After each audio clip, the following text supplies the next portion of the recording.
Shalom and welcome to another episode of GMS Walk and Talk. Here to feed the elect through the spirit of Yahweh Bashem Yahushai. Today's lesson, I'm going to talk about among the nations.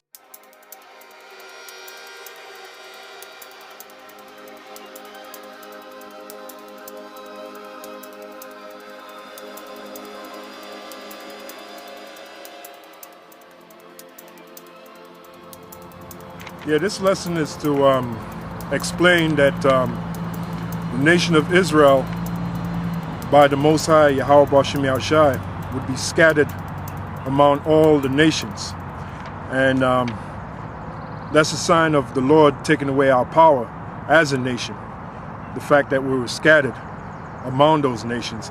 And then, not only were we scattered, the scriptures say that we would not be reckoned among the nations. That's the next scripture I'm going to get into, meaning we would not be recognized or accepted among the nations.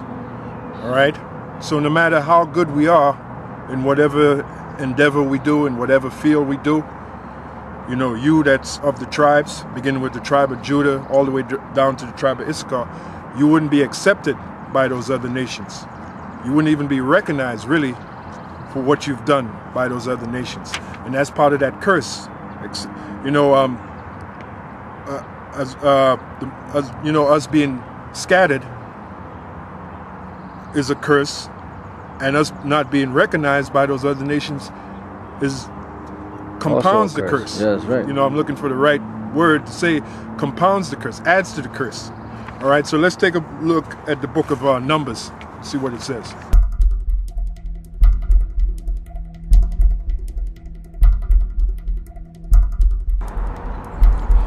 Yeah, we're in the book of Numbers, the 23rd chapter. I'm going to read the 8th to the 10th verse. It says, now this is dealing with Balaam and Balak, which Balak was a Moabite king, and Balaam was a man of another nation that Balak hired to try to curse Israel, you know, put a curse on the nation of Israel. Now, this is what Balaam said to Balak. He said, starting at the 8th verse, how shall I curse whom the Most High have not cursed? Which in actuality, the Lord did put a curse on us as a nation, but it wasn't Balaam's job to curse Israel, him being of another nation. Only the Most High can do that, you know. Or how shall I defy whom the Lord have not defied? For from the top of the rocks I see him, and from the hills I behold him. Lo, the people shall dwell alone. Now the people he's talking about here is the nation of Israel, the Israelites. What does it mean, shall dwell alone? Well, as you read the next verse, and shall not be reckoned among the nations. So that's that curse, you know. Right. Beginning with the tribe of Judah, so you so-called Negroes, all the way down to you so-called Mexicans, those other nations are not going to accept you. They're not going to recognize you, or you're not going to get, you might get partial recognition for what you've done, but you're not going to get total recognition.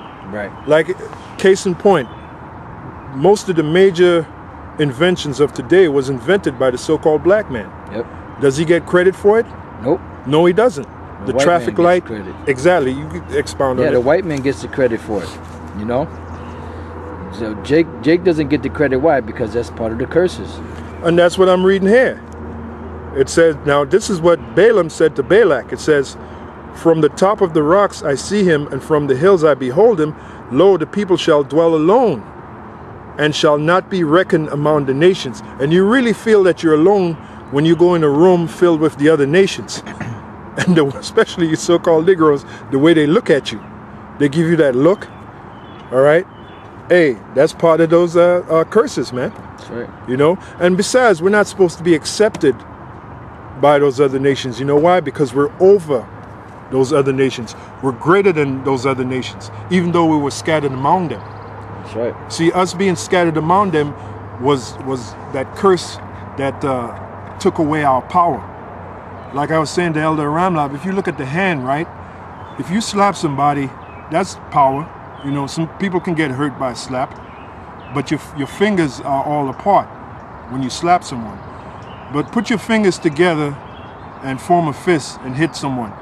That fist that you hit them will be a lot more powerful than that slap that you slap them with. That's right. So what the analogy I'm using is to show you that when you're scattered, that's less power than when you come together. That's more power. That's right. And this is what's happening. The Lord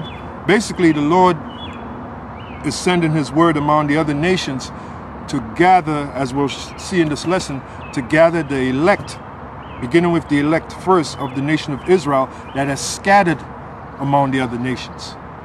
And that's why when you read about Cornelius, that's what that's all about. That's what it's all about. All right? And I'm starting with the book of Numbers 23. I'm going to read 8 to 10. Now I'm in the 9th verse. Well, actually, I'm in the 10th verse. It says, who can count the dust of Jacob and the number of the fourth of Israel? So really, in reality, we're the biggest nation. There are more Israelites than there are any other nation. All right? That's right. And one thing you brothers got to understand is not all Israel is going to look like so-called Negroes. Not all Israel is going to look like the premier tribe, which is the tribe of Judah. What is the look of the tribe of Judah? Very, very dark skin and white woolly, or woolly hair. Not if he's older, he'll be white. Yeah. But woolly hair, all right? Woolly hair and dark skin. Well, not every Israelite is going to have woolly hair and dark skin. That's right. All right? Because we were scattered among all the nations. Now, if I was speaking to Elder Ramlab about this, if you have an Israelite that's scattered among so-called white people, what is he going to look like? That's right. If you have an Israelite that's scattered among the Chinese, what is he going to look like? All right? So that's... one to grow on. Yeah, that's something you got to keep in mind. All right, the 10th verse, who can count the dust of Jacob and the number of the fourth part of Israel? Let me die the death of the righteous. And that right there, Balaam is letting Balak know that Israel is the righteous. Because he said, let me die the death of the righteous. And let my last end be like his. So what is our last end going to be like? Glorious. Yep, the kingdom. Right, the kingdom. Glorious. Right? Now the next scripture I want to go to is the book of Deuteronomy, the 4th chapter. I'm going to read the 27th to the 31st verse. All right, Deuteronomy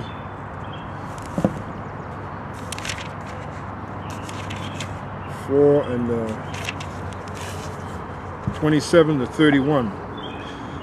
It says this, it says, I call heaven and earth to witness against you this day, that ye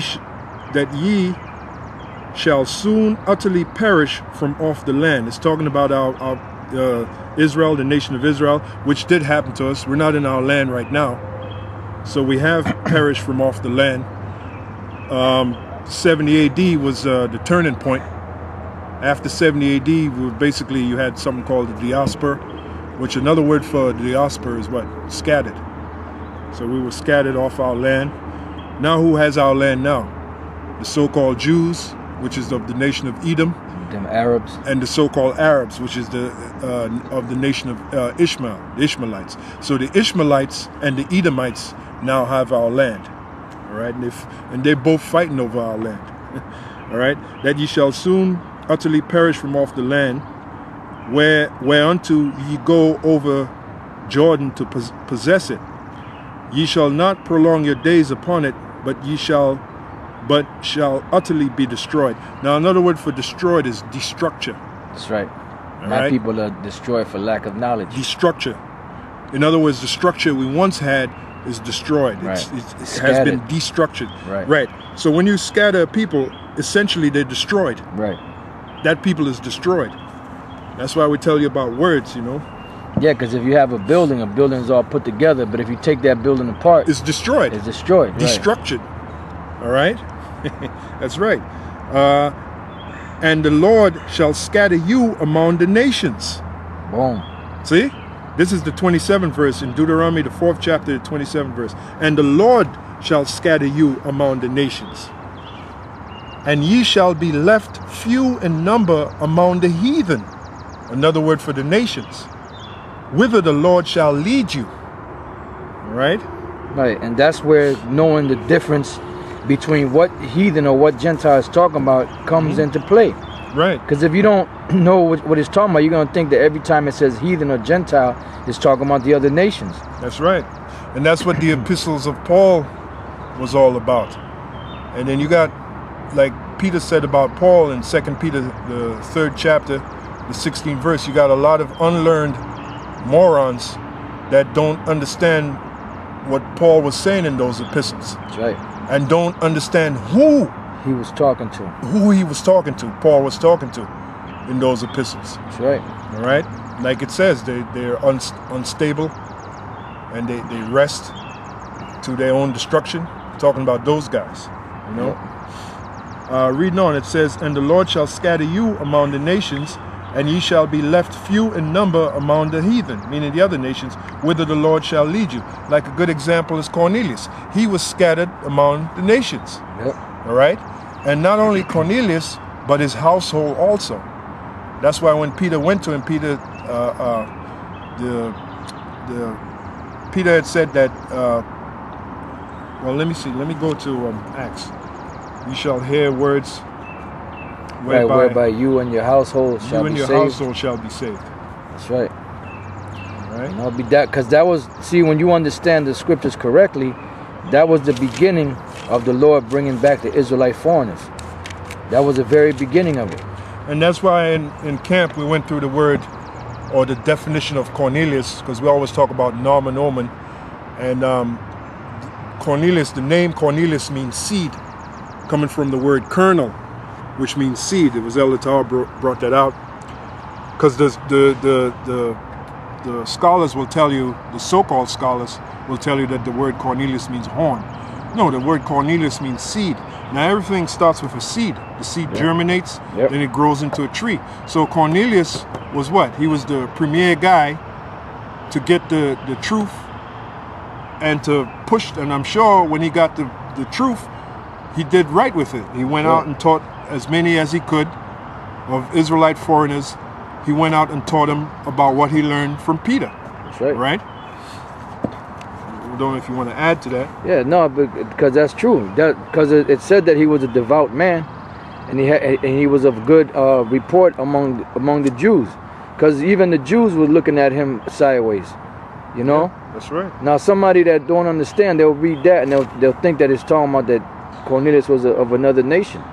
But nah, it was basically because any Israelite that wasn't following the law, statutes, and commandments back then, or what them wicked Pharisees and Sadducees deemed to be righteousness, they would look at him down. They would look at him with disdain.